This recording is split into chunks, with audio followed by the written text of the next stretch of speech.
सुबह अम्मी मिनाल को जगाने के लिए आती हैं तो कहती हैं, जल्दी से उठ जाओ क्योंकि स्कूल वैन आने ही वाली है।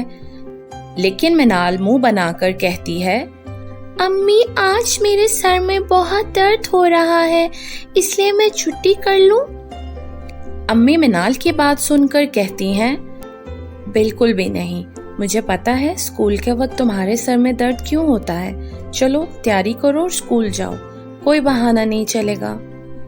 इशाल स्कूल के लिए तैयार होकर मिनाल के कमरे में आती है तो अम्मी की बात सुन लेती है और मिनाल को चिढ़ाते हुए हंसकर कहती है, कोई बहाना नहीं चलेगा, जिस पर मिनाल को गुस्सा आ जाता है।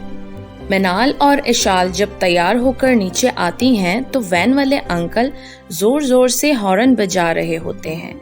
वो दोनों जल्दी से वैन में बैठ जाती हैं। मिनाल को देखते ही उसकी दोस्त सना उससे कहती है, अरे मनाल, तुमने तो कहा था कल मैं स्कूल नहीं आऊंगी, पर तुम तो आ गई। लगता है तुम्हारा कोई बहाना नहीं चला।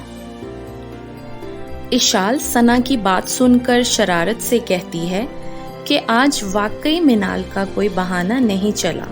इशाल की बात सुनकर मिनाल की दोस्त सना हंसने लगती है, जिसे देखकर मिनाल को और गुस्सा आने लगता है। मिनाल और इशाल क्लास में अपना काम कर रही होती हैं। थोड़ी देर बाद इशाल को प्यास लगती है तो वो मैम से इजाजत लेकर पानी पीने चली जाती है। फिर मैम मिनाल को बुलाकर कहती हैं, इधर आओ इशाल, तुम्हारे अब्बू तुम्हें लेने आए हैं। मिनाल के जहन में फौरी एक तरकीब आ जाती है और वो खुद से कहती है, अब आएगा मजा, क्योंकि इशाल की जगह मैं अब्बू के साथ घर चली जाऊंगी। इशाल की बच्ची को अब पता चलेगा कि बहाना बन गया। और फिर मिनाल इशाल बनकर अब्बू के साथ खुशी खुशी घर आ जाती है। मिनाल की अम्मी जल्दी से उससे कहती हैं, इशाल बेटा, तुम्हारी दादो की तबीयत बहुत खराब है, इसलिए मैं और तुम्हारे अब्बू हॉस्पिटल जा रहे हैं। तुम बड़ी हो इसलिए घर का ख्याल रखना, और मिनाल स्कूल से आ जाए तो उसका भी ख्याल रखना।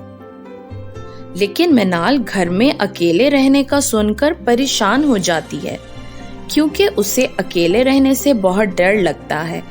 इसलिए वो रोते हुए अम्मी को सारी बात बता देती है। अम्मी उसकी बात सुनकर अपना सर पकड़ लेती हैं और कहती हैं, उफ मिनाल, तुम्हारी शरारतें, तुम्हारी इस शरारत की वजह से अब हम हॉस्पिटल नहीं जा सकते, क्योंकि तुम्हें अकेले घर में डर लगता है। मिनाल को अम्मी अब्बू की परेशानी देखकर बहुत अफसोस होता है। वो अम्मी से वादा करती है कि अब आइंदा कोई ऐसी शरारत नहीं करेगी जिससे उन्हें परेशानी हो।